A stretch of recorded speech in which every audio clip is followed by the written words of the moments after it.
Vamos abrir a palavra de Deus, irmãos, do Evangelho de Mateus, capítulo 14. Mateus, capítulo 14. Nós leremos a partir do versículo 13 até o verso 21. Diz assim a palavra de Deus. Jesus, ouvindo isto, retirou-se dali num barco para um lugar deserto à parte. Sabendo as multidões, vieram das cidades seguindo-o por terra. Desembarcando, viu Jesus uma grande multidão, compadeceu-se dela e curou os seus enfermos. Ao cair da tarde, vieram os discípulos a Jesus e lhe disseram: o lugar é deserto e vai adiantada a hora. Despede, pois, as multidões, para que, indo pelas aldeias, comprem para si o que comer. Jesus, porém, lhes disse: não precisam retirar-se, dai-lhes vós mesmos de comer. Mas eles responderam: não temos aqui senão 5 pães e 2 peixes. Então ele disse: trazei-nos. Tendo mandado que a multidão se assentasse sobre a relva, tomando os 5 pães e os 2 peixes, erguendo os olhos ao céu, e os abençoou. Depois, tendo partido os pães, deu-os aos discípulos, e estes às multidões. Todos comeram e se fartaram, e dos pedaços que sobejaram, recolheram ainda 12 cestos cheios. E os que comeram foram cerca de 5.000 homens, além de mulheres e crianças. Amém. Oremos, irmãos. Mais uma vez, Senhor, te damos graças por tua palavra e rogamos o teu auxílio. Ajuda-nos na exposição da tua palavra. Fala conosco nessa noite. Desvenda os nossos olhos. Em nome de Jesus oramos. Amém. Amém.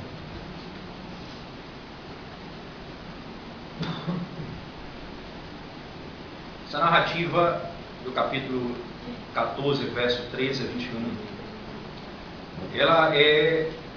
ela é uma sessão que ocorre dentro de um período de tempo que é exatamente entre a morte de João Batista e a afirmativa do capítulo 14, verso 1, que diz assim: por aquele tempo ouviu o tetrarca Herodes a fama de Jesus.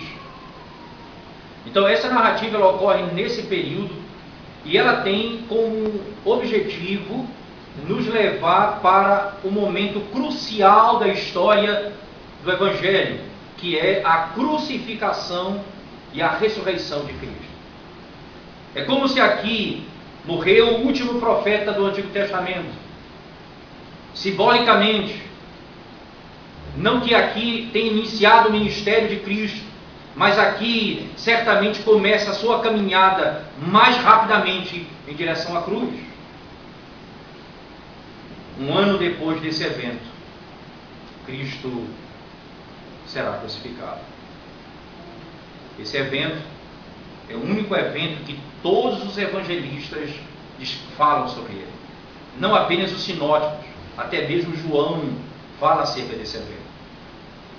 Em João, no capítulo 6, se você abrir sua Bíblia comigo, por favor, Evangelho de João, capítulo 6, verso de 1 a 13, não leremos todo o texto, mas onde está descrito essa narrativa. João, capítulo 6, verso 1 em diante.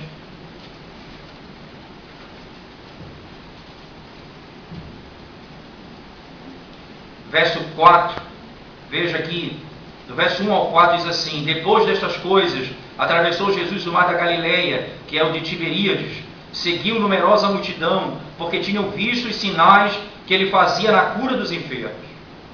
Então subiu Jesus ao monte e assentou-se ali com seus discípulos. Ora, a Páscoa, festa dos judeus, estava próxima. Exatamente quando Cristo vai ser imolado, exatamente na semana da Páscoa, um ano exatamente após esse evento. Essa história, então, essa narrativa, então, ela tem a intenção de iniciar um processo da descrição do fim da vida de Cristo na Terra, e os acontecimentos vão sendo cada vez mais catastróficos. O ensinamento dele vai sendo cada vez mais, o povo vai cada vez mais se levantar contra ele, até chegar no cume, no momento em que ele vai ser crucificado e morto. Começa nessa narrativa porque qual é exatamente a intenção de Mateus, não é, em descrever aqui esse evento, levando então como ponto de partida para esse fim.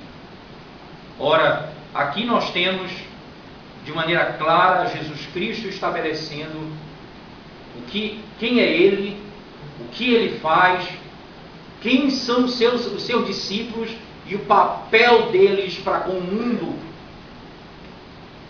Eles estão aqui sendo colocados como os que vão servir os homens. E Jesus é o pão, e traz o pão, e ele multiplica o pão, ele alimenta o povo, e quem serve o povo são discípulos. Nesse momento aqui, Cristo está estabelecendo exatamente o padrão que logo adiante, posteriormente, ele vai discutir acerca do que é a igreja e o papel da igreja, em todos os aspectos, na sequência dessa narrativa. Então, tendo isso em mente, eu gostaria de que você voltasse seus olhos para o texto comigo. Mateus 14, verso 13, inicia assim: Jesus, ouvindo isto, retirou-se dali num barco para um lugar deserto, à parte. Sabendo as multidões, vieram das cidades, seguindo por terra. Jesus, ouvindo isto, o que é que Jesus ouviu? Ouviu duas coisas: acerca da morte de João Batista e acerca daquilo que está sendo dito no 14:1. Por aquele tempo ouviu Tetrarca Herodes a fama de Jesus. Então, ele tendo ouvido isto, veja que a consciência de Jesus está se aproximando do fim. Retirou-se dali num barco para um lugar deserto. Está chegando o fim. E ele sai da presença dele e se retira para ficar sozinho, diz o texto sagrado. Veja que ele diz no lugar deserto, à parte. Como no Getsemane, quando ele sozinho, ali a morte estava próxima, o fim estava chegando, e ele ali suando como que gotas de sangue. Começa exatamente aqui esse sentimento. Retirou-se dali o Senhor e foi para um lugar deserto. O ministério de Cristo, é claro, ele veio para o povo, para os seus, para salvá-los da destruição. Por isso que o texto ele mostra duas coisas interessantes. Primeiro, Jesus se retirando para o deserto, e na parte B do verso 13, sabendo as multidões, vieram das cidades seguindo-o por terra. Veja, ele se retira para um lugar deserto e as multidões então vão atrás dele. Veja, logo esse deserto estaria cheio de gente. Ele não poderia ficar só, porque ele veio para estes. Ele veio buscá-los. Quando Jesus desembarca no verso 14, ele viu uma grande multidão. Ele desce do barco e vê uma grande multidão. Ele não pensou: poxa vida, eu não posso nem descansar. Eu não consigo nem falar com meu pai. Esse povo me persegue.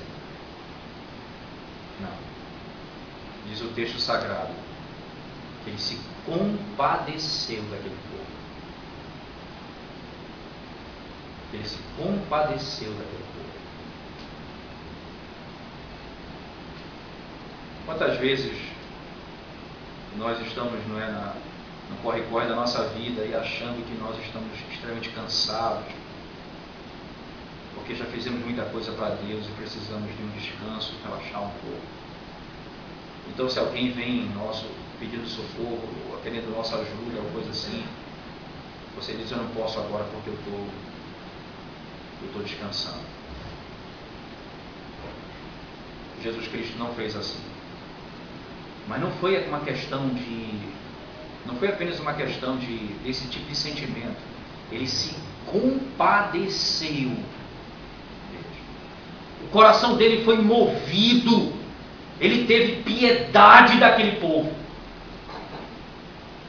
Ele olha para aquele povo e se apieda deles. O texto diz categoricamente: viu Jesus uma grande multidão, compadeceu-se dela e curou os seus enfermos. Restaurou os que estavam doentes. Teve misericórdia daquele povo. Compaixão, irmãos, é uma característica, é um atributo divino que, por mais que nós possamos ter um para com o outro, não se assemelha à compaixão do Deus eterno, o que Ele teve para conosco. Exatamente olhando a multidão desesperada, enferma, doente, Ele olha para aquela multidão. E aqui nós estamos falando de um Deus que se fez homem e que se apiedou de nós. Essa é a maior manifestação da sua compaixão. Ele se inclinou para redimir um povo para si. Esse povo que andava longe, que não fazia sua vontade, que era seu inimigo. E ele se compadeceu desse povo. Ele desce e cura os enfermos. Mas não para aí. Ao cair da tarde, vieram discípulos a Jesus e lhe disseram: o lugar é deserto e vai adiantada a hora.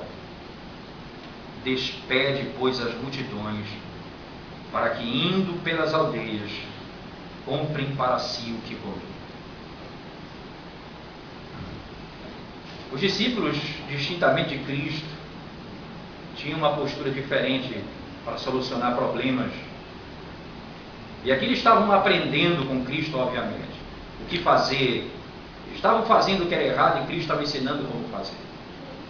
Ora, preste bem atenção, não é apenas a primeira vez que isso acontece. Por exemplo, eles não queriam que as crianças se achegassem a Cristo para não incomodá-lo. Ele diz: deixai-me a mim, os pequeninos. Outra vez ele diz: não nos perturbe, nem perturbe ao mestre. Afastem-se.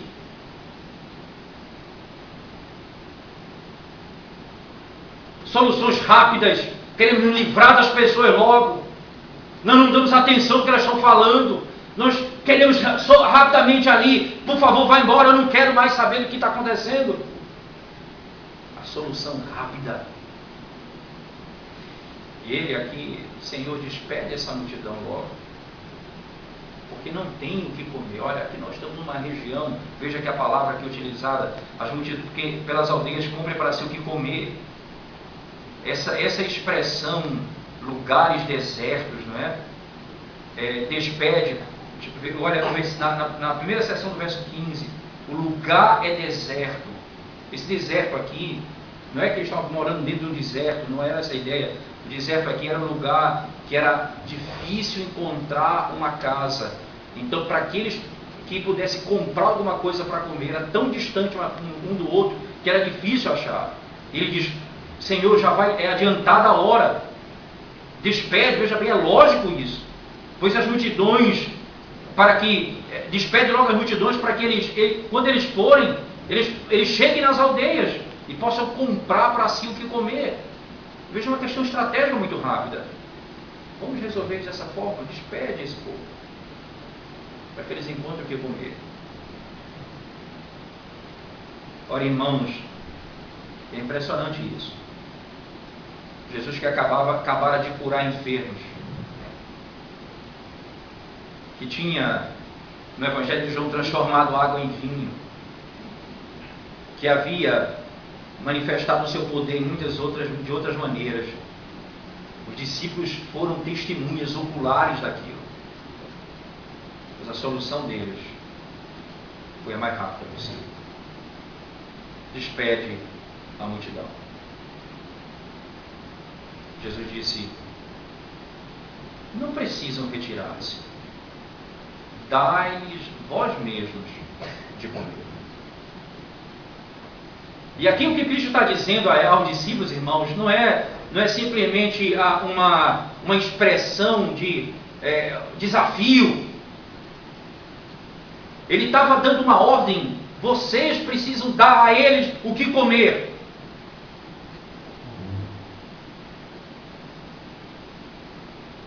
Mas o que comer? Mas, Senhor, o que é que nós temos? Não temos aqui senão 5 pães e 2 peixes. O que nós temos aqui? E segundo o texto, a multidão, no verso 21, era mais de 5.000 pessoas, homens, além de mulheres e crianças. 5 pães e 2 peixes certamente não era suficiente para alimentar essa quantidade de pessoas. É isso que nós temos. Como é que nós vamos fazer? Então Jesus manda que eles tragam, pede para que Jesus pede para que eles tragam o pão e o peixe para eles. E tendo mandado que a multidão se assentasse sobre a relva, tomando os 5 pães e os 2 peixes, erguendo os olhos ao céu, os abençoou. Erguendo os olhos ao céu, os abençoou. E aqui, esse abençoar é mais ou menos o que acontece em João, quando ele vai ressuscitar Lázaro. Antes de ressuscitar, ele diz: obrigado, Pai, porque tu sempre ouves a minha oração. É o que ele está pedindo a Deus. Aqui, em nenhum momento ele está tendo dúvida aqui: o que eu peço, o Pai me dá.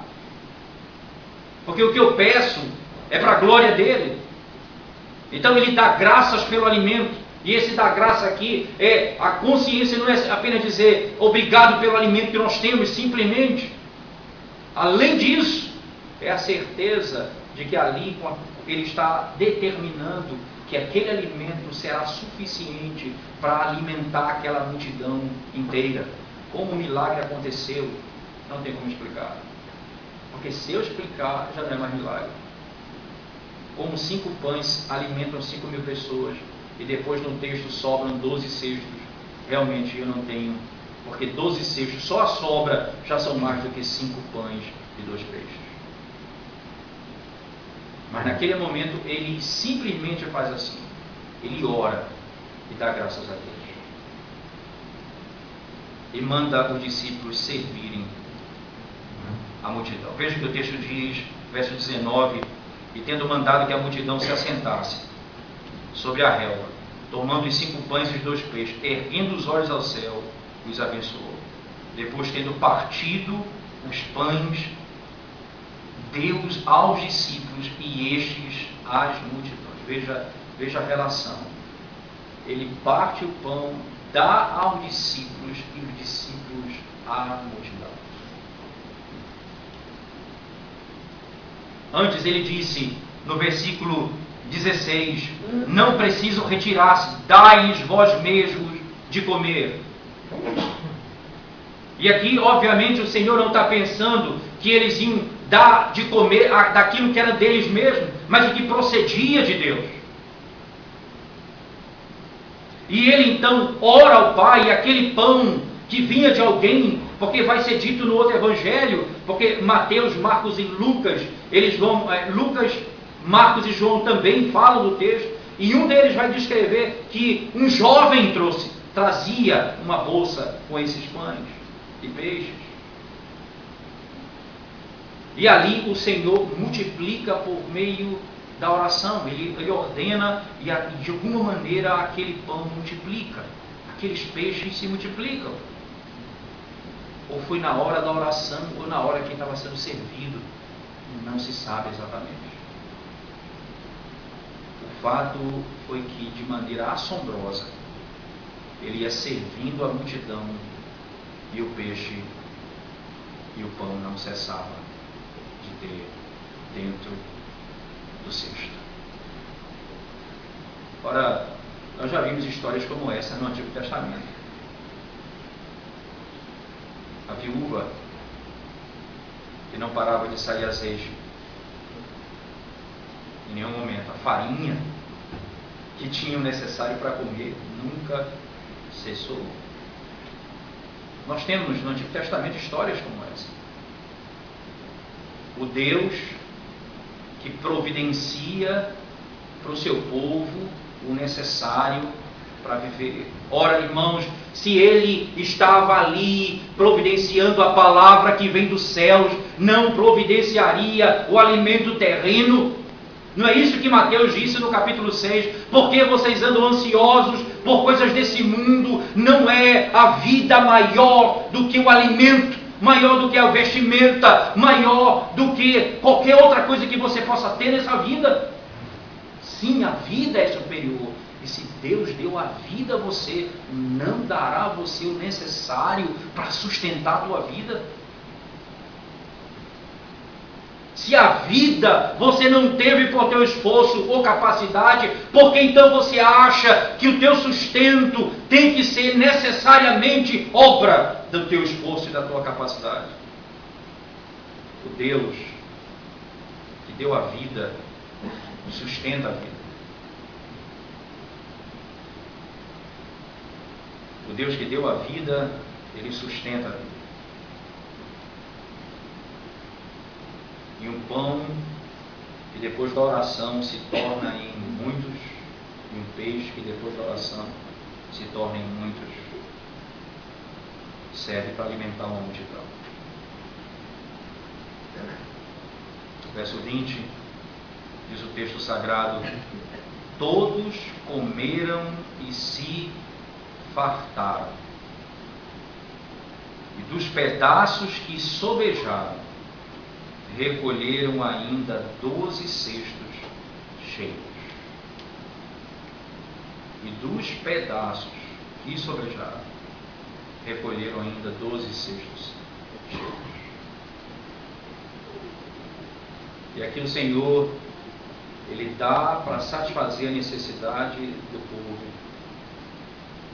mas Ele não dá para esbanjar. O que sobra, Ele recolhe. Mas recolhe por quê? Por que recolhe? Ele não é capaz de multiplicar outros pães e transformar tudo que Ele quiser em pão? Mas não é assim que as coisas funcionam. Perceba, quando Satanás, no Evangelho de Mateus, no capítulo 4, tenta o Senhor Jesus para que Ele transformasse aquelas pedras em pão, Ele não fez. Por que não fez? Já foi demonstrado que Ele tem poder, não apenas de transformar, mas de multiplicar. Ele não faz, porque o que Ele faz tem uma finalidade. E nunca a finalidade da obra de Cristo é se levantar contra a vontade de Deus. Ele não executa a sua vontade para a satisfação da sua própria vontade, em termos básicos, podemos dizer assim. Ele não faz isso para si mesmo, Ele faz isso para a glória de Deus. E nesse momento, o alimento que Ele dá ao povo é fruto de um milagre. Ele dá alimento ao povo, mas Ele não transforma pedra em pão para que Ele mesmo coma dela.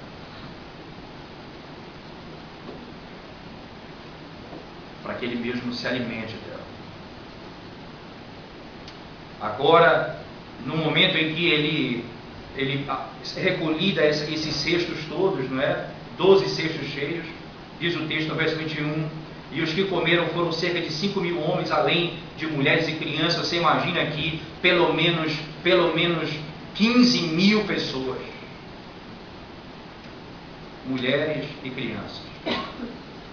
pelo menos 15 mil pessoas foram alimentadas nesse momento.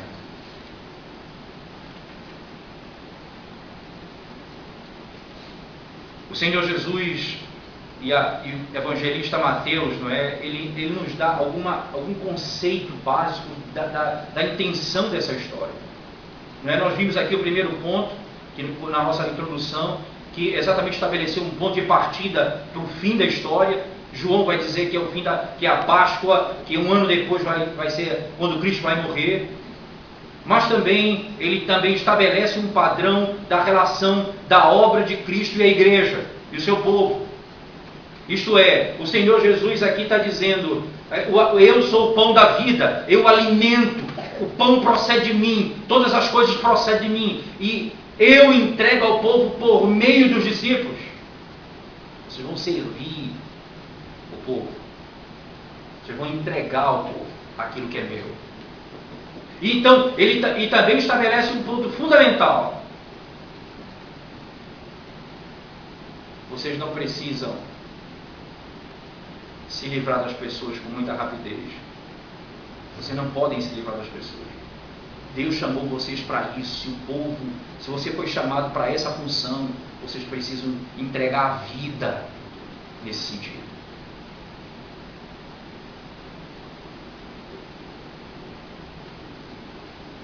Mas ainda, no Evangelho de João, pegando essa história, existe uma importante aplicação ainda, eu diria, essencial para onde toda essa verdade aponta. Para o perigo que é seguir a Cristo por causa do alimento carnal. Por causa do alimento do corpo. Uma multidão seguia Cristo. Volte comigo lá, por favor. Evangelho de Mateus, no capítulo 6.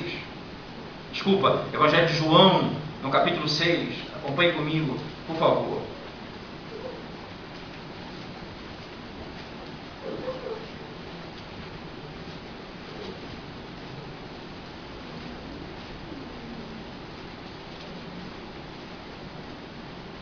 A partir do versículo 41, você vai encontrar essa mesma expressão, e de modo mais claro ainda, certo? A partir do verso 48. Mas leia comigo a partir do verso 41, preste bem atenção aqui na sequência do texto. Veja, João começa no capítulo 6, verso 1 ao 13, verso 1 ao 15, a narrativa da multiplicação dos pães. E no verso 41, ele diz assim: murmuravam, pois, dele os judeus, porque disseram: eu sou o pão que desceu do céu. E diziam: não é este Jesus o filho de José? Acaso não lhe conhecemos o pai e a mãe? Como, pois, agora diz: desci do céu? Respondeu Jesus: não murmureis entre vós. Ninguém pode vir a mim se o Pai que me enviou não o trouxer, e eu ressuscitarei no último dia. Está escrito nos profetas: e serão todos ensinados por Deus. Portanto, todo aquele que da parte do Pai tem ouvido e aprendido, esse vem de mim. Não que alguém tenha visto o Pai, salvo aquele que vem de Deus, este o tem visto. Em verdade vos digo, quem crê em mim tem a vida eterna. Eu sou o pão da vida. Perceba que no Evangelho de João, a sequência lógica da narrativa leva para essa afirmação acerca do pão da vida. Então, alguns estudiosos de Mateus vão ter dificuldade em fazer essa aplicação, mas não há dúvida que essa intenção é clara, e João vai ser claro nesse ponto. A multiplicação dos pães começa uma sessão que termina com essa informação: eu sou o pão da vida. E aqui ele está fazendo referência ao maná que eles comeram no deserto. E que eles não tinham que comer também, e murmuravam, e não tinham nada para comer. E o maná que procede do céu. E Jesus ali então está dizendo: esse pão que eu estou dando para vocês não é o foco do meu ministério. O pão que eu estou dando é para tipificar, simbolizar o que eu sou. Eu sou o pão que desce do céu. Eu alimento a vossa alma. O ponto de Jesus, e aonde João vai nos conduzir, é para o grande perigo de seguirmos a Cristo pelos benefícios que Ele pode nos dar. Ora, Satanás sabe muito bem disso, irmãos, porque foi exatamente isso que ele disse quando se chegou na presença do Deus Santíssimo, quando se referiu a Jó. É claro que ele te serve e te adora. Quem não faria?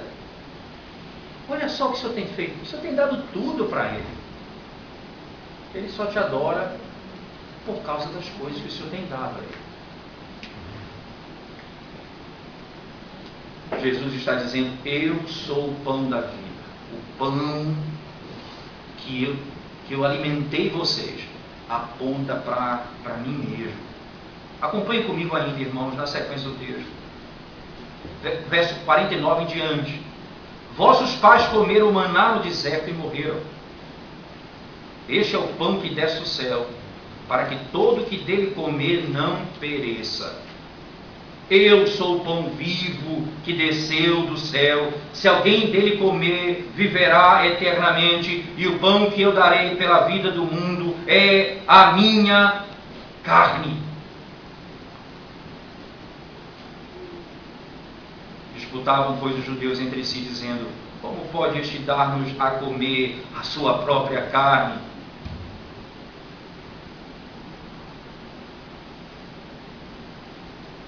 Respondeu-lhe Jesus: em verdade vos digo, se não comerdes a carne do Filho do Homem e não beberdes o seu sangue, não tendes vida em vós mesmos. Quem comer a minha carne e beber o meu sangue tem a vida eterna, e eu ressuscitarei no último dia. Pois a minha carne é verdadeira comida e o meu sangue é verdadeira bebida. Quem comer a minha carne e beber o meu sangue permanece em mim e eu nele. Assim como o Pai que vive me enviou, e igualmente eu vivo pelo Pai, também quem de mim se alimenta, por mim viverá. Este é o pão que desceu do céu, e nada semelhante àquele em que os vossos pais comeram, e contudo morreram. Quem comer este pão viverá eternamente. Estas coisas disse Jesus quando ensinava na sinagoga de Cafarnaum. Qual é exatamente a diferença estabelecida aqui? Vocês vão ouvir Jesus falando mais uma vez lá na tentação, no Evangelho de Mateus, no capítulo 4. Quando Satanás diz: transforma essas pedras em pão. Ele disse: nem só de pão viverá o homem, mas de toda a palavra que procede da boca de Deus. Nem só de pão viverá o homem. Nós não seguimos a Cristo por causa do pão, diz o texto sagrado. Eles comeram o maná no deserto e morreram. Quem comer do pão que eu entregar, que eu der, esse nunca morrerá, esse terá a vida eterna. Veja, a diferença é aquele que prova de Cristo, aquele que conhece a Cristo, aquele que se alimenta de Cristo, aquele que é alimentado por Ele, esse tem a vida eterna e jamais terá fome.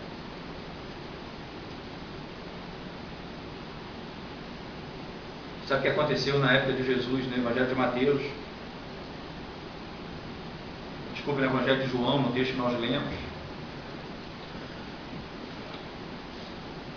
Eles abandonaram a Cristo, porque Jesus começou a falar acerca desse pão, e eles queriam pão que perecia.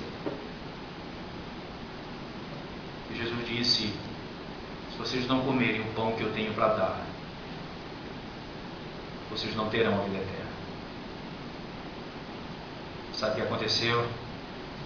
Sequência do verso 60 e diante do capítulo 6 diz assim: muitos dos seus discípulos, tendo ouvido tais palavras, disseram: duro é este discurso, quem o pode ouvir? Mas Jesus, sabendo por si mesmo que eles murmuravam a respeito de suas palavras, interpelou: isto vos escandaliza? Que será, pois, se virdes o Filho do Homem subir para o lugar onde primeiro estava? O Espírito é que vivifica, a carne para nada aproveita. As palavras que eu vos tenho dito são Espírito e vida. Contudo, há descrente entre vós, pois Jesus sabia desde o princípio quais eram os que não criam e quem o havia de trair. prosseguiu: por causa disso é que vos tenho dito, ninguém poderá vir a mim, se pelo Pai não lhe for concedido. Eles se escandalizaram com a mensagem de Cristo. Você imagina, irmãos, hoje, um pregador numa igreja que prega a teologia da prosperidade, que promete bens materiais como obra de Cristo, como a primordial obra de Cristo nesse mundo. E se Cristo chegasse abrindo, eles lessem a palavra de Deus com clareza e ouvissem essas verdades, e todos ali, a maioria que está aqui, daquelas pessoas que estão ali, estão em busca de benefícios para essa vida, e se eles dissessem: olha, não adianta nada vocês buscarem casa para morar aqui nesse mundo, se vocês não tiverem uma casa nos céus. Não adianta nada vocês serem curados de doenças nessa terra, se a alma de vocês não forem curada. Não adianta nada vocês terem alimento na mesa de vocês, se Deus, se Cristo não for o pão que alimenta a sua alma. Era um escândalo. Era um escândalo. Quem pode suportar isso? Nós ouvimos a vida toda que o Evangelho, Cristo veio para nos dar abundância de vida nessa terra. Nós ouvimos a vida toda que era para termos prosperidade nesse mundo. Agora o Senhor vem dizer que se nós não tivermos o pão do céu, podemos ter o que tiver nesse mundo, não adianta nada. É exatamente isso que Cristo disse. Vocês se escandalizam porque vocês estão buscando um alimento que não é primordial para a sua vida, que não é essencial para a sua alma.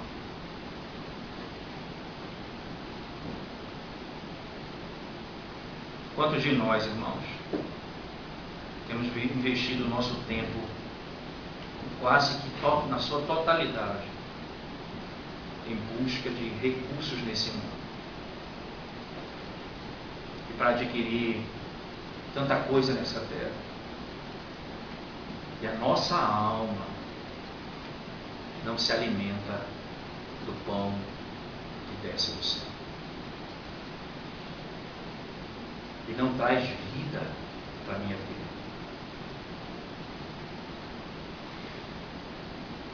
Qual é exatamente o alimento que você quer comer? O que é que você está em busca?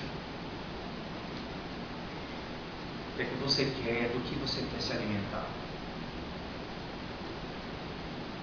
É por isso que Jesus, no Evangelho de João, com muita clareza, vai dizer: ninguém pode vir ao Pai se Ele mesmo não me trouxer. Ninguém vai vir se Deus mesmo não trouxer. Ninguém vai entender se o próprio Deus não abrir a sua mente. É o que Ele está dizendo. Um alimento que aponta para outro alimento.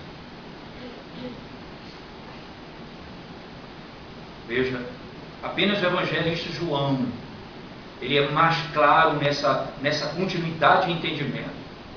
Ele descreve ele dá essa informação, e no mesmo capítulo ele encerra com o discurso: Jesus, o pão da vida. Então ele diz: aquele que não comer a minha carne, Jesus diz, e não beber o meu sangue, não tem parte comigo. Ora, irmãos, muitos daqueles ali naquele dia poderiam até comer o pão que Cristo deu, do milagre da multiplicação dos pães. Poderiam viver se alimentando daquele pão,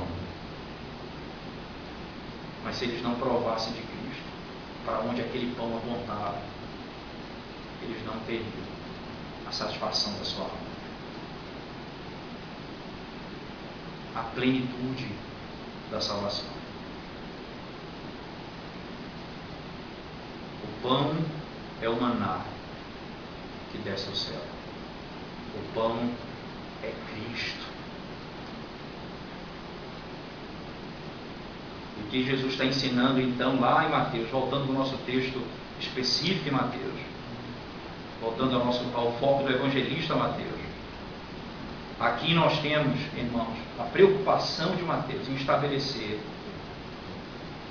Jesus Cristo, um homem o Deus que se compadece dos homens, que dá alimento aos homens, que cura os homens.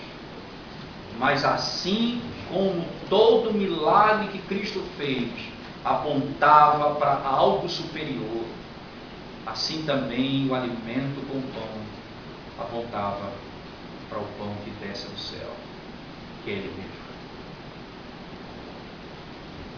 Que desce do céu, que é Ele mesmo. Isso então afeta a nossa pregação, irmãos. A igreja do Senhor é essa que distribui o pão que veio do céu. A igreja do Senhor é essa que distribui o pão que veio do céu, que alimenta as multidões, que proclama a mesma verdade ao mundo e que anuncia qual é o verdadeiro alimento que os homens precisam, qual é o verdadeiro vestimento, qual é a verdadeira roupa que eles precisam. Eles precisam da justiça de Cristo.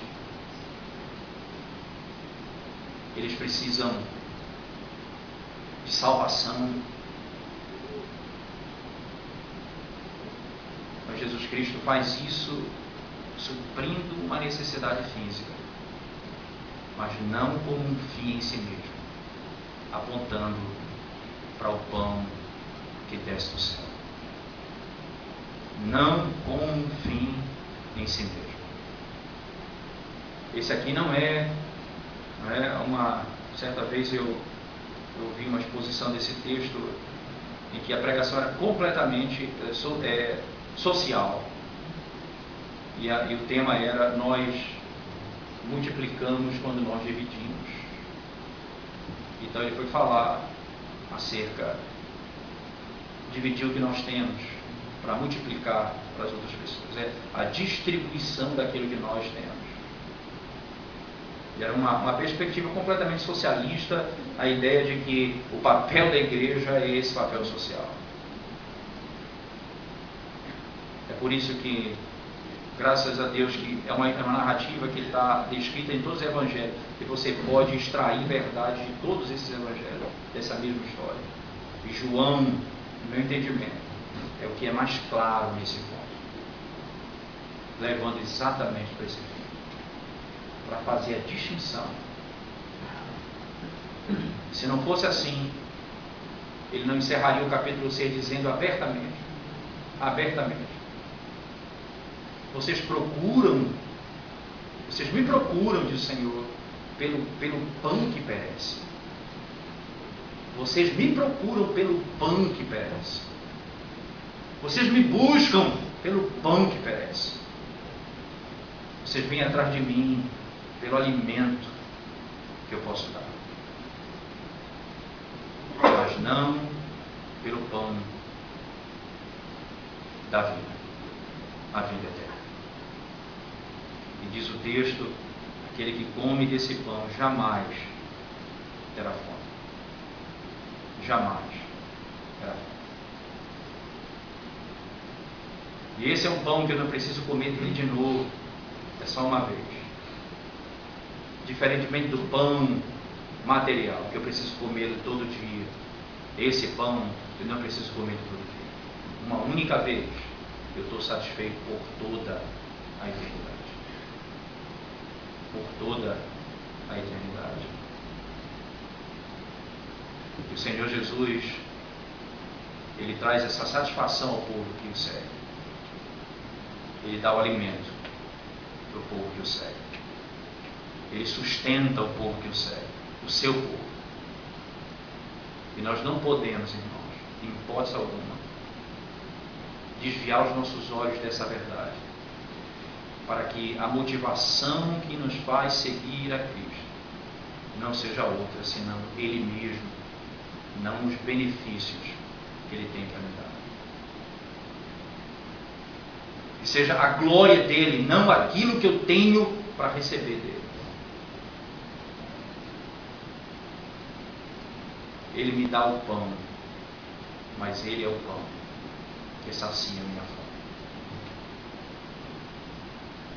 Não é à toa que no Antigo Testamento, de modo muito claro, os salmistas não poucas vezes falam: Tu és, Senhor, a minha única possessão. Tu és a minha única herança. Tu és a minha o único bem que eu possuo. Veja, eram homens ricos e até mesmo de muita fartura, mas a posse e o bem que eles possuíam era apenas o Senhor. Não, em hipótese alguma, aquilo que Deus havia dado a eles. Tu és a minha única porção. Tu és o alimento da minha alma. Então deixa eu me dirigir, irmãos, rapidamente a vocês, de modo objetivo. Primeiramente, a você que, como cristão, não é, tem desviado os seus olhos dessa verdade e tem vivido a sua vida em busca desenfreada pelo pão que perece nessa terra e tem abandonado o pão da vida e tem se apartado do Senhor. Cuidado, irmãos, porque Cristo se dirigiu a esse grupo lá em João e eles não suportaram o escândalo dessa mensagem. Foi um escândalo dessa mensagem. É necessário que você se arrependa desse pecado e você busque mais uma vez voltar a se alimentar daquilo que procede de Deus, que é a palavra de Deus. Não adianta nada você ter casa nessa terra e não ter casa no céu. Não adianta nada você ter riqueza nessa terra e o teu tesouro não está nos céus. Não adianta nada você ter uma mesa farta, mas você ainda não provou do pão da vida. É por isso que a tua sede de ter, ela não tem fim, porque você não é satisfeito com aquele que satisfaz a tua alma, o pão da vida, Jesus Cristo. A razão pela qual você vive correndo, buscando ter, é porque você ainda não teve a sua alma satisfeita pelo pão que vem do Senhor.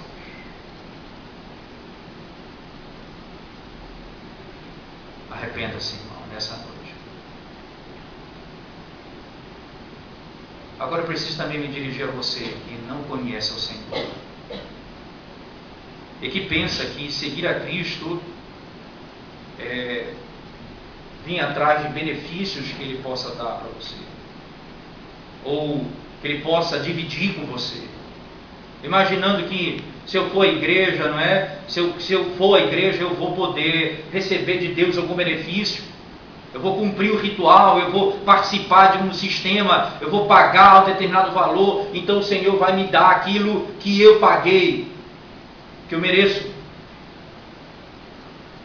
Preciso dizer a você que você está vindo em busca de Cristo, mas você não vai encontrar Cristo dessa forma. Porque Ele não é esse que vem satisfazer os desejos do teu coração. Ele veio fazer a vontade do Pai, e a vontade do Pai é redimir um povo para Ele. E esse povo, é esse povo que Ele diz em João, que o Pai traz para si,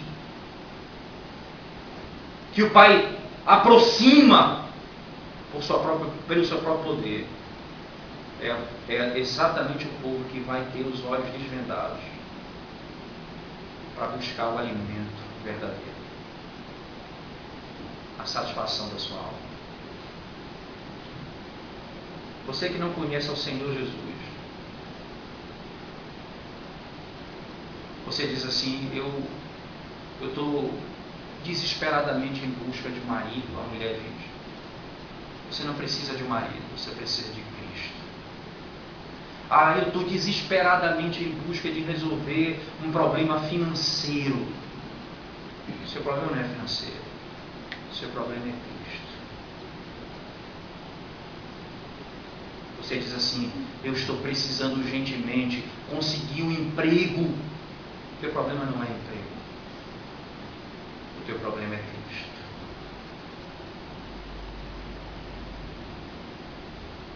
Você não pode ter satisfação nessa vida se Cristo não satisfizer a tua alma.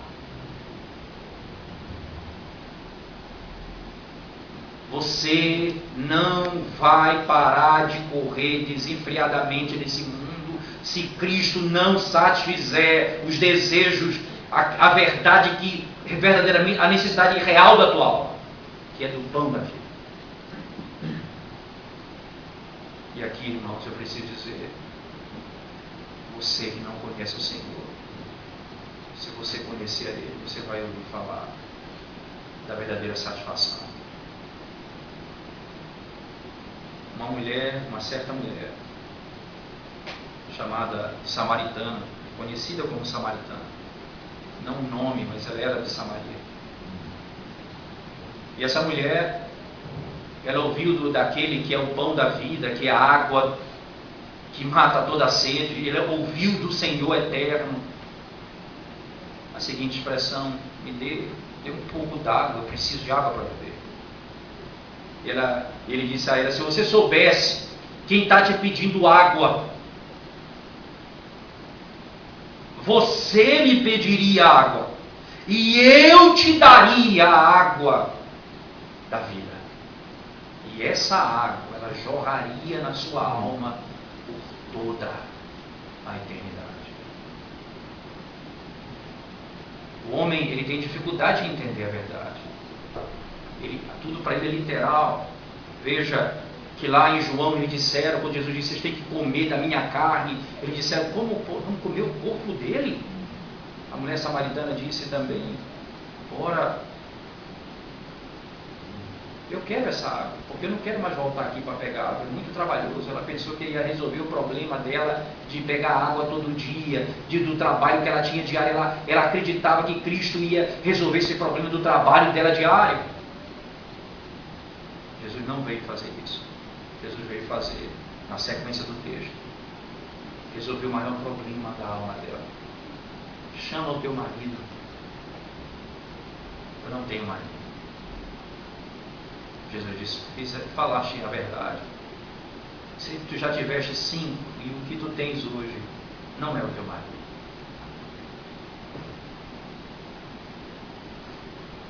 Jesus está mostrando para ela a verdadeira necessidade dela. Era arrependimento e abandono de pecado. Não era a água que ela ia buscar todo dia. Mas se ela conhecesse aquele que estava pedindo água, ela ia ter a água por toda a eternidade.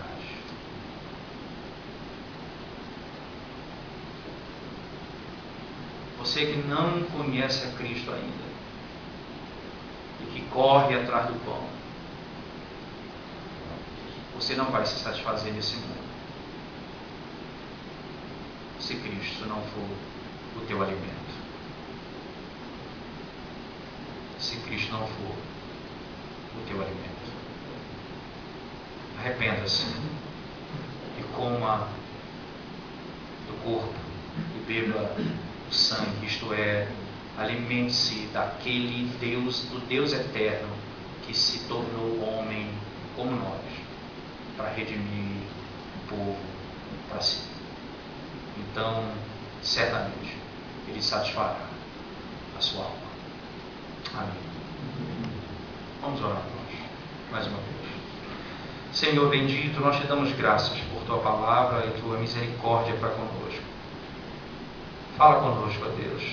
Desvenda os nossos olhos, a fim de que essa verdade ela permeie a nossa alma, de tal maneira que o alimento que procede do alto possa inundar e satisfazer a nossa alma completamente. Salva vidas nessa noite. Restaura conforta, anima, exorta. Te pedimos isso em nome de Jesus. Amém, Senhor. Amém.